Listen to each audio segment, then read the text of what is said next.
humiliate the kafir. What do you mean humiliate the kafir? Like I said, you never look up to him, you always look down to him. You look down to him like that. Hello, can I help you down there? Al-Islam ya'lu wa la yu'la alayh. Islam is superior and it could never be surpassed. Because of Tawheed, it will always elevate you. Yeah? And this is why Al-Faruq, he said, Nahnu qawman. Nahnu qawman a'izzallah wal Islam. He said, we are a qawm who Allah, He dignified us with Islam. That's why you always walk with your head up high. Not with takabbur, with arrogance. Yeah, I'm like this. No. But this type of takabbur is allowed. To be proud that you are Muslim. Yes, I worship Allah the highest. Look at you. He worships the ants. He's worshipping the rats. This one, he worships his private parts. This one, he's a monkey worshipper, cow worshipper. Oh, he's having a shower, underneath Hogu Bugu, whatever his name is, or some stupid animal like that.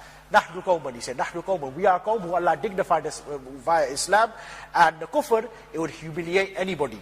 So to dishonor. So never give your food to any kafir. I never give my food to any kafir. That's right.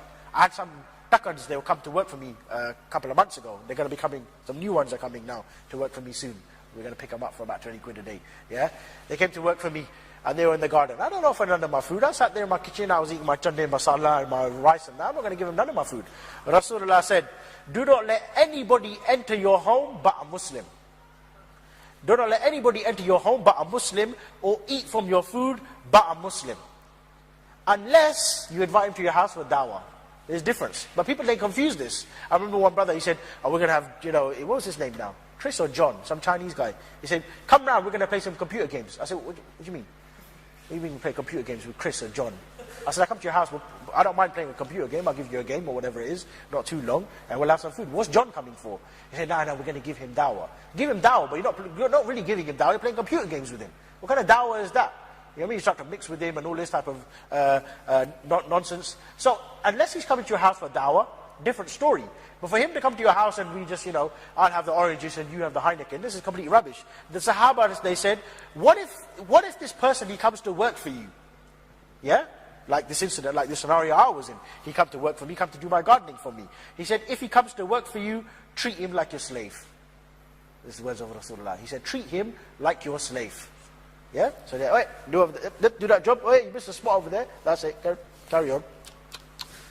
Look at him like that. That's it. Al-Islam ya'lu wa la yu'la alayh. And the Muslim is superior, and the kafir is always inferior. You always look up high, and you always look down at him like this. You see? So, dishonor. Although, I think it was Imam Malik or Imam Shafi. Imam Shafi, he said, the dhimmi, from time to time, you should slap him on the back of the head, just to remind him that he's the dhimmi and he's the kafir. From time to time, he just slapped him.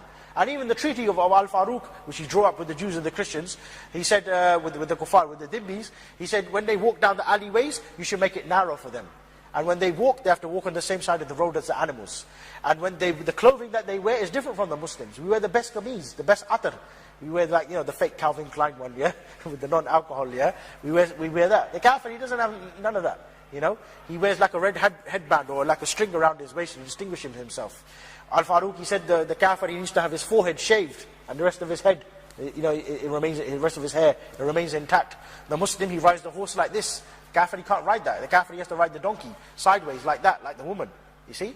So this is like a form of peer pressure, in a way, for him to conform to the Islamic way of life. Because his son will come to him and says, Daddy, why do the Muslims walk like this? And why do you have to walk like this, like humble, like that? Why do the Muslims ride a horse like that? Why do you ride like that? Daddy, why you got a string around your neck? Daddy, why you got your forehead shaved? Either the father will become Muslim, or the son will become Muslim, or they both become Muslim. So it's like a peer pressure effect, but the society will function correctly. And it's like that in school as well, isn't it? If one person, everyone's wearing like the Nike trainers, and you got Adidas, the people, they look at you funny. So you have to conform according to the majority way of life. Likewise, the Sharia, it will put people in order. The Sharia, it comes to bring peace, but the Sharia is also a stick. So when anybody steps out of line, you give them a couple of slaps and a couple of whacks, they'll sort them out and put them in order. Like the man, once he was walking dodgy a little bit. He's walking like a little bit like homosexual once. Al-Faruq, he caught him and he said, what are you doing? He said, I'm just walking the street. He said, no, when Muslim he walks proper. When he speaks properly. He doesn't say, Assalamu alaikum, like that, like a woman. He took him, gave him a couple of slaps, sorted him out. After that, the man, he walked straight. You see, a couple of lashes, and he was okay after that. The original status of the kafir for the Muslim, as Rasulullah said, he said, the life, the wealth, and the property of the kuffar, it has no sanctity. Meaning I can take him out whenever I feel to. Unless he has aqd al-amana, a covenant of security, a treaty, or he has iman. Many people, they don't understand this, and they try to misinterpret the seerah of Rasulullah, and try to say all of the battles of Rasulullah was just revenge, or they were defensive jihad. This is complete rubbish. The first battle which took place was what? Anybody know? Badr. Why did Badr take place?